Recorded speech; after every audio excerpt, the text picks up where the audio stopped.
I'm new to bike packing, so I don't necessarily know what's normal in bike packing, what are the customs, but I imagine that people want to pack ultra light.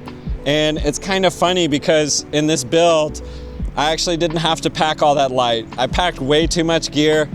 We just picked up a ton of food, and yeah, I can basically bring everything with me. So this little chariot here has really served us well. So Soup, we've got the majority of the trip behind us now. We had a huge day yesterday coming out of the Columbia River.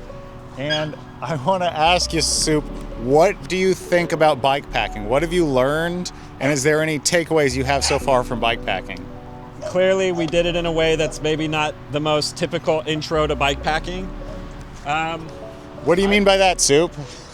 Well, I mean, we've got this gas-powered generator here, and we're loaded up with gear. So we've got a bike trailer, and we're also on an e-bike. And with no disrespect to the manufacturer, because this bike has really served me well over the years, this bike is clapped out. It's got 2 batteries, it's got several thousand miles on it. Both the chargers even are in precarious condition. There's wires, red wires, blue wires exposed, and yeah, this bike is on its last leg, and we're also on the couple last legs of this journey.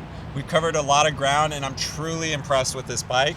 I'm really, I'm just really thankful that it's really gotten us this far, because I really thought this could be a deal breaker. If the batteries failed or anything like that, we would have had to cancel the trip. So, what are some of your favorite features of this build as we have it? Brother, great question. I love a lot of things about this bike. First things first, from the top, these bar mitts are amazing. So every morning it's been icy, it's late October, the ground is frozen over at our campsites, and I just slide my hands into these bar mitts with some gloves in the morning, and it's just awesome. I have full control over my hands. I can hit the brakes, I can hit the shifters. So these brands, as you can see here, are called bar mitts. There's a lot of different manufacturers of these. Like Soup mentioned, these ones are neoprene. There's even a brand of these that are made in the US, not these, but there's some others. And everybody who sees those says, wow, that is a cool idea. I wish I had those on my bike. And in fact, in my experience, sometimes it's so difficult to keep your hands warm on a touring bike ride or even on any bike ride. Your hands and your toes are the first thing to go cold. And any pair of gloves, it cannot keep your hands warm if it's really cold. That's my experience. Even mittens can't keep your hands warm. But with these, I can even be riding in the rain and in the cold rain, and I don't have gloves on at all. I've got all the controls under there, and my hands are perfectly warm. A second thing that I love about this build is this bike trailer here. I never thought I'd be towing a bike trailer, especially not a kid's trailer, when I don't have kids. I am an uncle to this squeaky guy though, and that's pretty close. It's very fulfilling. Thanks, bud.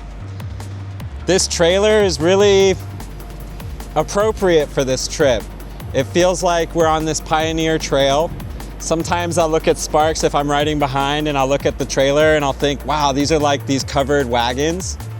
And it feels like we're really traversing this kind of tough terrain. These are really small tires. We go over rocks that are about this big, and it just chugs along. So this trailer, I feel like, is really in the spirits of this whole Palouse To Cascades trail, this Iron Horse trail. You know, I think there's one more thing I want to point out on your bike, Soup. It's actually right behind you. And it's the fat tire on the back of this bicycle. I personally was already a really avid bicyclist when fat tires started becoming a thing. And a lot of sort of bicycle purists thought that fat tires were, you know, not necessary. Like, oh, this is just too heavy, too much weight, what's the point? And this fat tire has really proven itself to be the backbone of this whole trip. It's hauling this whole trailer with all this weight. Sometimes we put even more weight on the trailer than that. And it goes over all these different surfaces, all these different terrains, mud, gravel, water, rough rocks even, no problem. And it's not put up any fuss. No flat tires on that tire, and it also hasn't lost traction, I don't think, a single time. Yeah, brother, this is like an unsung hero of the build for sure. This was a last second addition, the tire itself. It's slightly wider than the tire I had initially, but it's nice because it's brand new. It's got a ton of tread. It was in excellent condition. It's one of the few things on the bike that was in excellent condition when we left. I do have 3 different size tires. I've got 16 inch, this a 20 inch, and up front a 26 inch. And so to have this kind of middle ground here that's really chunky, I think it really holds a balance in the whole build. So Sparks, that's a great point, brother. And if you want to see the story of how this bike ended up with 3 different size tires, which is a really fun story, we're going to put a link below in the description, and you can watch I fixed my friend's e-bike and made it better than ever. I don't remember, that wasn't the title, but I rebuilt it. Yeah, I rebuilt my friend's e-bike, and we're going to put a link to the really awesome video called I Rebuilt My Friend's E-Bike in the description. Should check out that video as well. This bike has a real history, and it's awesome that Soup's taken it across the whole state of Washington after what it's been through. Thank you, brother. This bike was actually in a car accident about 2 years ago, and Sparks actually rebuilt this bike. In an earlier episode, we cover it. So if you want to check that episode out, it's got maybe like a couple hundred views, but it's a total banger. It goes in movements, and you can watch how Sparks brings this bike from post-accident, it's in 3 pieces, to assembling a very unique bike build. I haven't seen any bike like this ever, and it does get lots of compliments. You get a sideways glance first, and then you get a, hey man, nice rig. So thank you very much, Sparks. I really appreciate you putting this bike together, and I didn't think this is what we'd be doing with it. It's amazing that it's come to this far. After that night you called me and said, hey, my bike... Brother, I did call you. You called me and you said, my bike got ran over by a car. Can you come help me?